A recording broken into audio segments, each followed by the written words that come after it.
সকলকে শ্রদ্ধা, শুভেচ্ছা, নমস্কার জানিয়ে আমি দেবশ্রী বনলক্ষ্মী থেকে আবার আরেকবার। আশা করি আপনারা সকলে খুব ভালো আছেন। দেখতেই পাচ্ছেন আছি এখন ট্রেনে। আজ আমাদের সুইজারল্যান্ড ভ্রমণের প্রথম দিন। যাচ্ছি আমরা জারম্যাটের ফেমাস ম্যাটারহর্ন পিক দেখতে। শুনেছি নাকি সে ভীষণ সুন্দর। স্নো পড়ছে চারিদিকে, স্নো দেখতে দেখতেই এগিয়ে যাচ্ছি। 1 এপ্রিল এখন, অথচ দেখুন এখনো কিন্তু কি হারে স্নো পড়ে যাচ্ছে। অনেক সকালবেলা উঠেছি, ছেলেমেয়েরাও ট্রেনে উঠেই ঘুমিয়ে পড়েছে। খাবার দাবার সঙ্গে করেই নিয়ে এসেছি, দেখা যাক উঠলে তারপরে সবাই মিলে একসাথে বসে ব্রেকফাস্ট করব।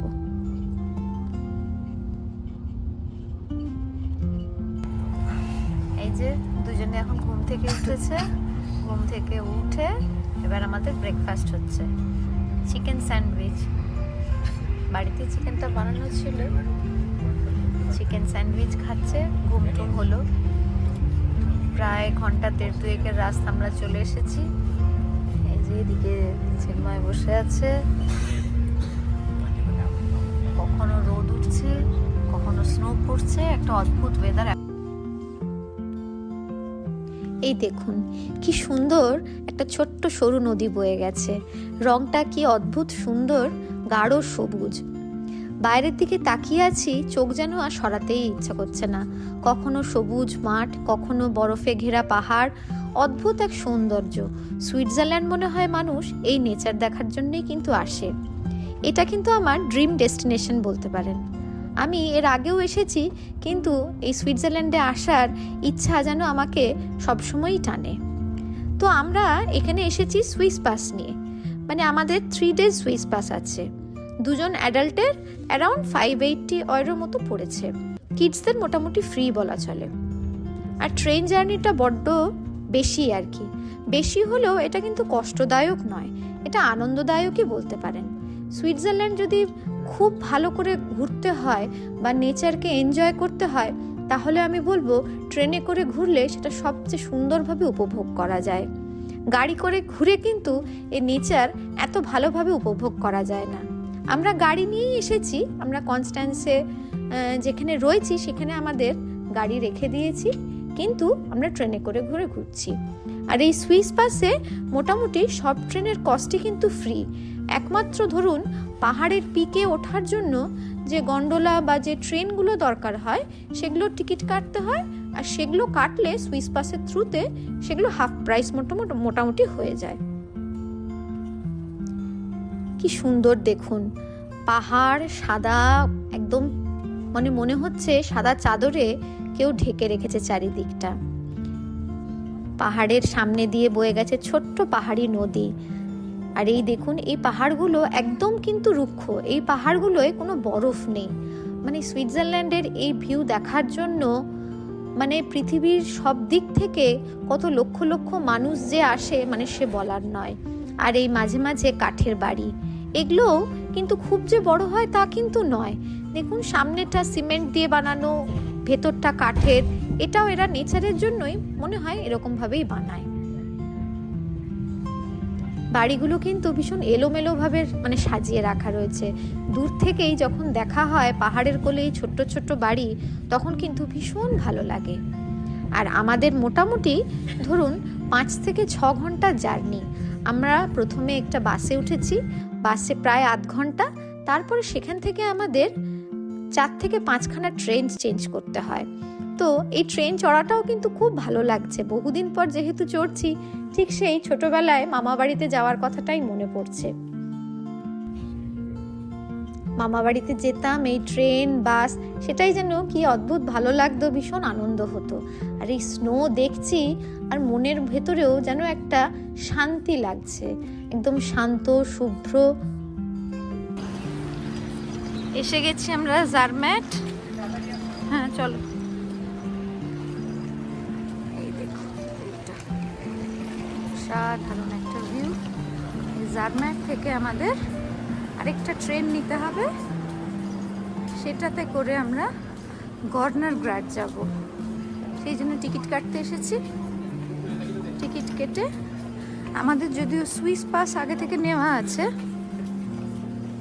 সুইস পাস নিলে যা প্রাইস হয় সেটা হাফ প্রাইস হয়ে যায়।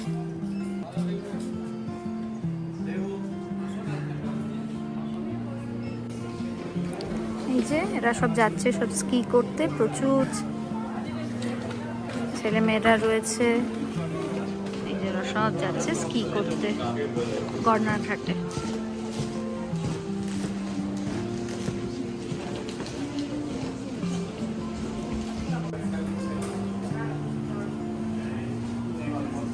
এটা এই যে কর্নার ঘাট থেকে ট্রেনটা ছাড়বে, সেখান থেকে যাবে একদম পুরো ম্যাটারহর্ন।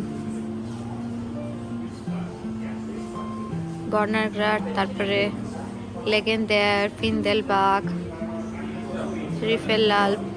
রিফেলবাগ, রতনবোদেন, ব্যাগ স্টেশন, গর্নার ঘাট, প্রাণ, আর একদম সবচেয়ে ওপরে হচ্ছে ম্যাটারহর্ন। চলুন দেখা যাক কেমন হয় ম্যাটারহর্ন। চলুন, এই যে টিকিট, এবার টিকিট নিয়ে আমরা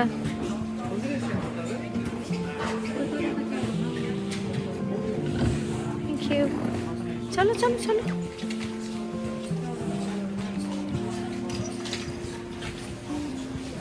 এই দেখুন বাইরে কি পরিমাণে বরফ পড়ে আছে, আর কি অসাধারণ ভিউটা। এই যে আমরা এখন একটু ওয়েট করি, একটু পরেই আসবে ট্রেন। তো এই যে আমাদের ট্রেন এসে গেছে। চলুন, যার জন্য এত দূর থেকে আসা, কোন সেই সকাল 7টায় আমরা বেরিয়েছি, এখন ঘড়ির কাঁটায় বাজছে প্রায় 1টা।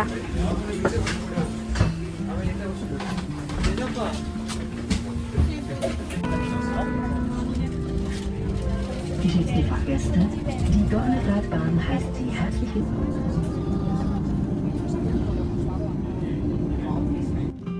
এই দেখুন কি দেখতে পেয়েছি, গাছের ফাঁক দিয়ে আমরা যাকে দেখার জন্য এসেছি, ম্যাটারহর্ন পিক। কি সুন্দর যে লাগছে।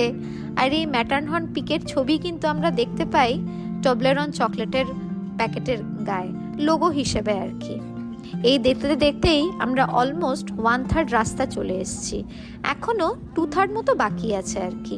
ভীষণ সুন্দর রোদ ঝলমলে ওয়েদার, পাহাড়ের ওপর বরফ যেন রোদের আলোতে রূপলি চিকচিক করছে, ঠিক যেন একদম রূপোর মতো। ভীষণ সুন্দর লাগছে ওয়েদারটা। আমরা দুদিকে কখনো এদিক কখনো ওদিক, এই দেখতে দেখতেই অলমোস্ট এসে গেছি। চারিদিকে লোকজন স্কি করছে, এই যে রোপওয়েগুলো দেখা যাচ্ছে, যারা স্কি করছে তারা নিচে নেমে আবার ওপরে চলে আসতে পারবে। এসে গেছি একদম আমরা টপ ভিউ পয়েন্টে। এটাই হচ্ছে ম্যাটারহর্নের বেস্ট ভিউ পয়েন্ট বলতে পারেন। প্রচুর লোকজন এখানেই জড়ো হয়েছে, দেখতেই পাচ্ছেন আকাশটা একটু যেন মেঘলা হয়ে গেছে। আর মিনিট 10-15 আগে এলে হয়তো আমরা ম্যাটারহর্নকে একদম স্বচ্ছ সুন্দর দেখতে পারতাম। কি আর করা যাবে, এই দৃশ্যই আমরা উপভোগ করছি।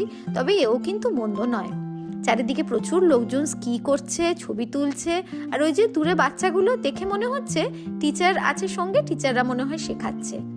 কি যে ভালো লাগছে ওয়েদারটা, ভীষণ সুন্দর লাগছে। চারিদিক সাদা আর সাদা, প্রচুর লোকজন, কিন্তু ঠান্ডাও চরম আছে, হাত টাত পুরো জমে যাচ্ছে।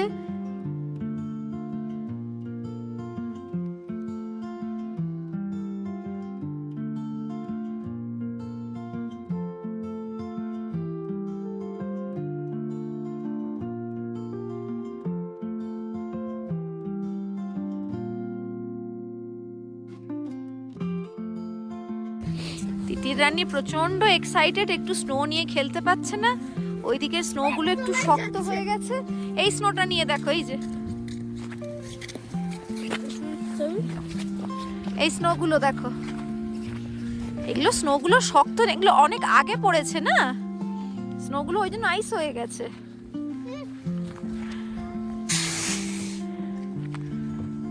নাও নাও নাও, একটু নিয়ে নাও, তুলতে পারবে না। হ্যাঁ ওই তো,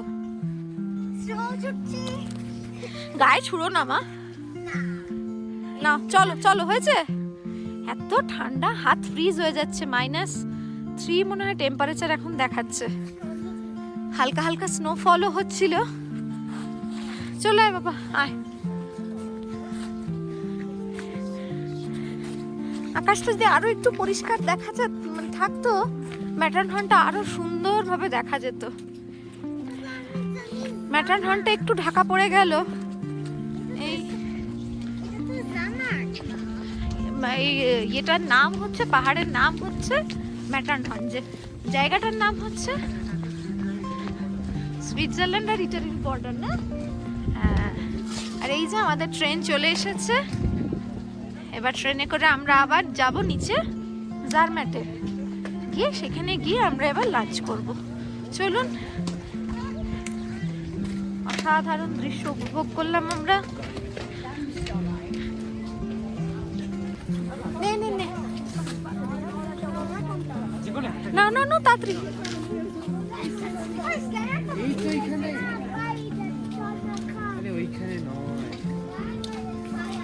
ওই যে ওই যে দাদাকে দেখাও আগে।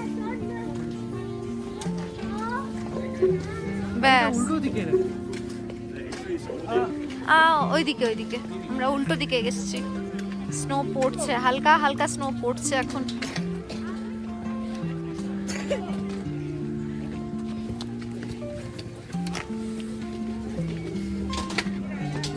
চলো।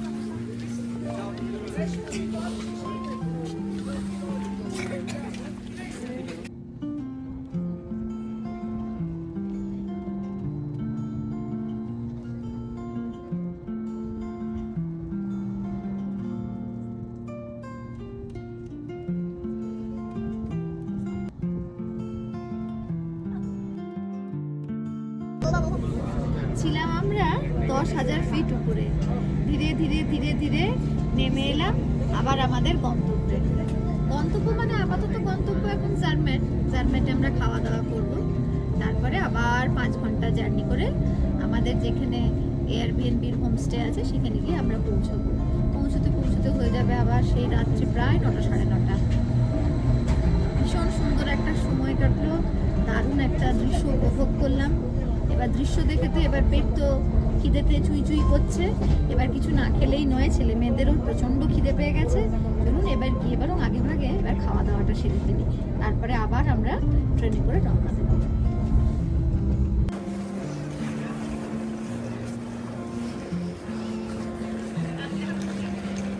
ইচ্ছে ছিল এখানে এসে এখানকার স্পেশাল কিছু খাওয়া দাওয়া খাবো, কিন্তু সেটা হয়তো আর হবে না, কারণ সময় বিশেষ আমাদের হাতে নেই। 8 ঘন্টা মতো সময় আছে, তো সেই জন্য সামনে ম্যাক দেখতে পেলাম, ভাবছি ওখানে গিয়েই এবার আমরা লাঞ্চটা সেরে ফেলবো। খেয়ে দেয়ে অবশ্য এখনো মিনিট 10 হাতে সময় আছে, তো সেই জন্য ভাবলাম টুকটাক যদি সুভিনিয়ার শপে গিয়ে যদি কিছু দেখা যায়, তো সেই জন্যেই সেই খুঁজেই এগোচ্ছি। এই দেখুন চারদিকটা কি সুন্দর।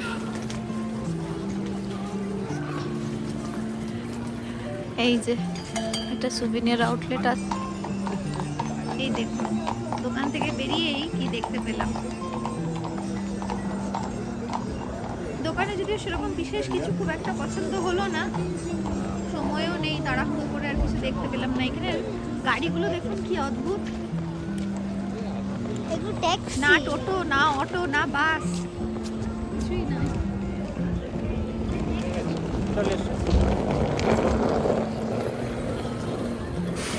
এই যে আমরা চলে এসেছি স্টেশনে, সামনেই স্টেশন। আবার ঠিক আসার সময় 1খানা বাস, 4খানা ট্রেন আমাদের চেঞ্জ করতে হয়েছিল, সব মিলিয়ে প্রায় 5 ঘন্টা লেগেছে। আবার এখন ঠিক যাবার সময়ও তাই। চলুন ট্রেনে ওঠা যাক। ঘুরে ফিরে আবার উঠে পড়েছি ট্রেনে। এবার তো বাড়ির পথে রওনা দিতেই হবে, বেশ ক্লান্ত লাগছে।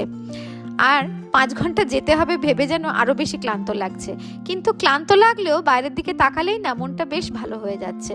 কেন বলুন তো, সুইজারল্যান্ডের প্রতিটি কোনায় কোনায় যেন মনে হয় স্বর্গের টুকরো রাখা রয়েছে। তো যাই হোক, আশা করি আপনাদেরও ব্লগটা খুব ভালো লাগবে। ভালো লাগলে লাইক করবেন, কমেন্ট করবেন, শেয়ার করবেন।